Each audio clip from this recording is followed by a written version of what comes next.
Hello everyone, मैं प्रिया आप सभी का स्वागत करती हूँ शिक्षा अकेडमी बाय प्रिया पर। आई होप आप सभी अच्छे होंगे। आज की क्लास में हम बात करेंगे सिगमंड फ्रायड की साइकोसेक्सुअल थ्योरी के बारे में।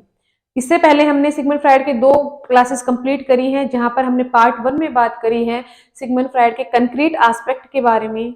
उन्होंने जहां पर बात करी है मन के 3 प्रकार की, ठीक है। सेकंड हमने बात करी थी, सेकंड पार्ट 2 में हमने बात करी है उनके गत्यात्मक पक्ष के बारे में, यानी कि डायनामिक एस्पेक्ट के बारे में। और वहां पर उन्होंने व्यक्तित्व के भी कितने प्रकार बताए, 3 प्रकार बताए।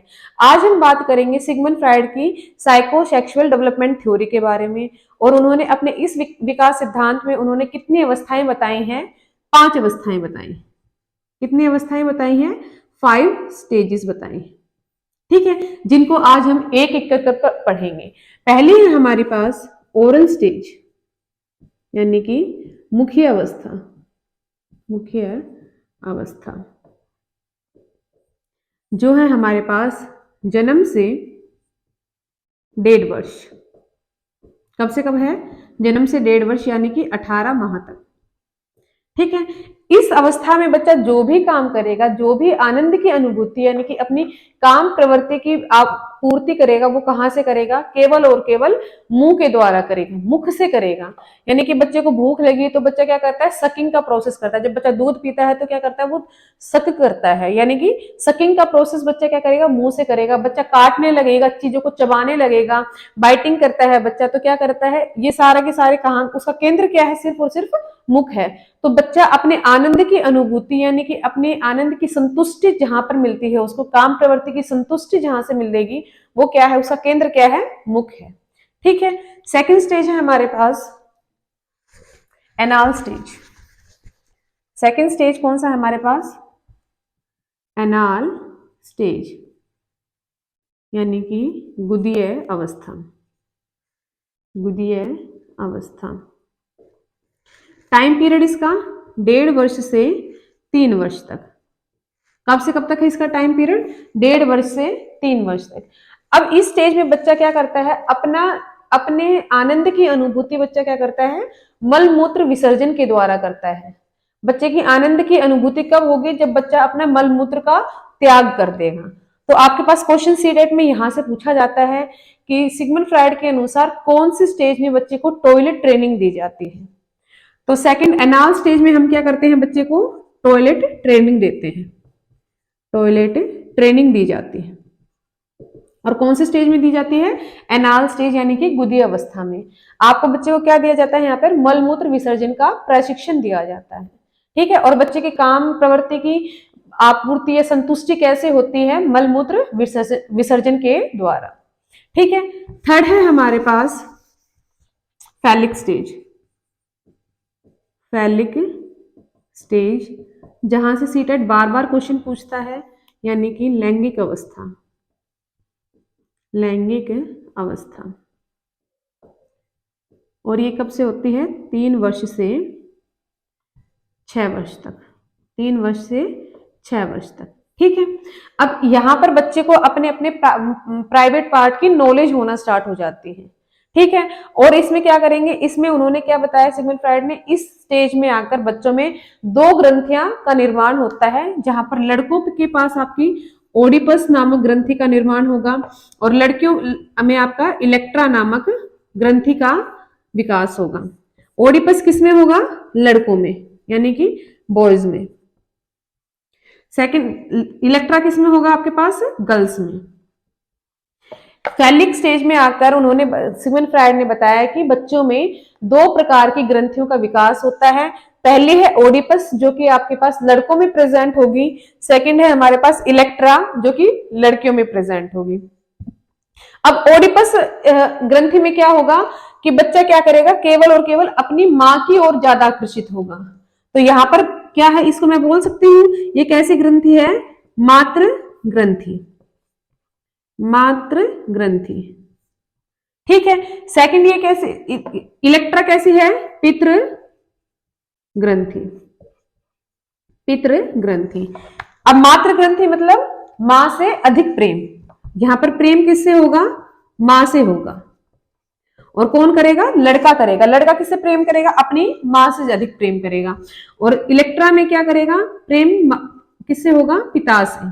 लड़कियां क्या करेंगी? अपने पिता से ज्यादा प्रेम करती हैं। ठीक है, तो ये क्या हो गया? आपके पास ओडिपस और इलेक्ट्रा, यहाँ पर दो ग्रंथियां आएंगी। जो कि आपके पास ओडिपस क्या है? बॉयज। आप इसको ये भी याद कर सकते हो कि लड़कों को लेडीज क्या बोलती है? ओजी। ओजी से याद कर लो कि ओजी किस में मिलेगा? बॉयज में मिलेगा। और ठीक है, और अपोजिट सेक्स यानी कि अपनी माँ की ओर ज्यादा अट्रैक्शन हो रहा है। ठीक है, और ये क्या है आपको? इलेक्ट्रा किस में है? गर्ल्स में। और ये क्या है? पितृ ग्रंथि है, जहां पे आप लड़कियां क्या करेंगी? अपने पिता से अधिक प्रेम करेंगी। यहां पर उन्होंने यूनान की एक स्टोरी से रिलेट किया और वहां उनकी ग्रंथियों को नाम यहां पर दे दिया। यूनान में ओडिपस नामक एक राजकुमार था जिसको अपनी माता से अत्यधिक प्रेम था। और वो प्रेम इतना बढ़ गया कि उन्होंने क्या किया? ओडिपस ने अपने पिता को ही मार दिया और अपनी माँ से शादी कर ली। ठीक है, सेम स्टोरी यहीं पे है कि इलेक्ट्रा नाम की एक राजकुमारी है जिनका अपने पिता के प्रति अत्यधिक प्रेम हो गया और उन्होंने अपने भाई के साथ मिलकर अपनी माँ की हत्या कर दी और पिता के साथ शादी कर ली। ठीक है, तो उन्होंने उन्हीं से रिलेट करके अपनी स्टोरी में अपनी थ्योरी में ओडिपस और इलेक्ट्रा ग्रंथि के बारे में उन्होंने एक्सप्लेन किया है। ठीक है, क्वेश्चन यहीं से आता है ओडिपस और इलेक्ट्रा में कि ओडिपस तो बॉयज में प्रेजेंट होगा और इलेक्ट्रा किसमें? गर्ल्स में प्रेजेंट होगा। फोर्थ है हमारे पास लेटेंसी स्टेज यानी कि सुसुप्त अवस्था। सुसुप्त अवस्था, लेटेंसी स्टेज। और ये कब से कब तक होता है? 6 से 12 वर्ष। 6 से 12 वर्ष। ठीक है, अब सबसे इंपॉर्टेंट है यहां पर कि यहां पर काम प्रवृत्ति एकदम बच्चे की अदृश्य ही हो जाती है। यहां पर आपकी काम प्रवृत्ति क्या हो जाएगी? एकदम काम प्रवृत्ति ना के बराबर यानी कि अदृश्य हो जाएगी।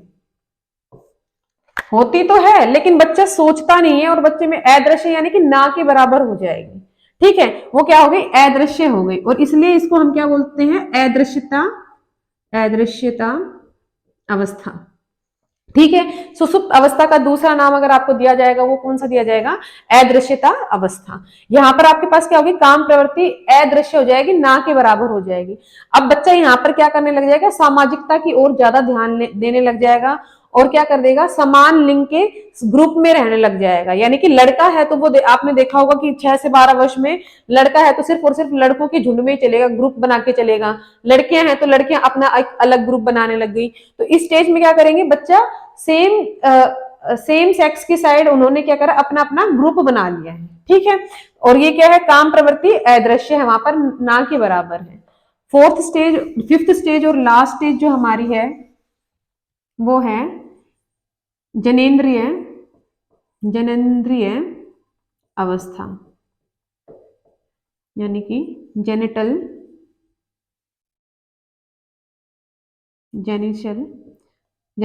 स्टेज। अब जनेंद्रिय अवस्था कब से होगी? ये 12 वर्ष के बाद में है, 12 वर्ष से बाद में। ठीक है, 12 वर्ष के बाद में है। अब यहाँ पे क्या करेंगे?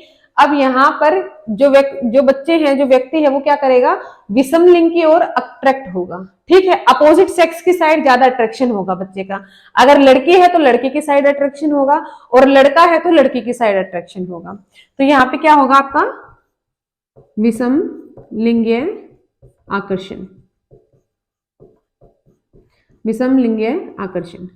सेकंड, यहाँ पर समलिंगीय आकर्षण भी होता है कि लड़का लड़के को पसंद करे, लड़की लड़के को पसंद करे। तो ये क्या है आपके पास? समलिंगीय आकर्षण भी यहीं पे आकर्षण। ये दोनों आकर्षण कहां देखने को मिलते हैं आपको?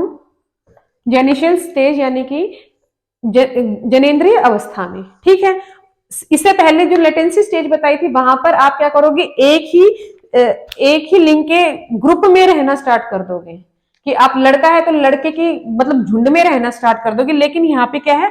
अट्रैक्शन है, अफेक्शन है, जो वो क्या है? सेम सेक्स की साइड भी हो सकता है और अपोजिट सेक्स की साइड भी हो सकता है। तो वो क्या है आपके पास? जनेंद्रिय अवस्था है। ठीक है, आज हमारी ये थ्योरी पूरी हुई सिगमंड फ्राइड की। और इससे पहले हमने 2 पार्ट कर लिए, जहां पर हमने सिगमंड फ्राइड की पूरी टोटल थ्योरी के बारे में बात करी। आज इनकी लास्ट लास्ट थर्ड पार्ट है ये जो हमारा, और ये भी आज कंप्लीट हो गया है। तो अगर आपको ये क्लास पसंद आई हो तो प्लीज क्लास को लाइक करें, शेयर करें, कमेंट करें और सब्सक्राइब करें। कल मिलते हैं एक नई थ्योरी के साथ। Thank you.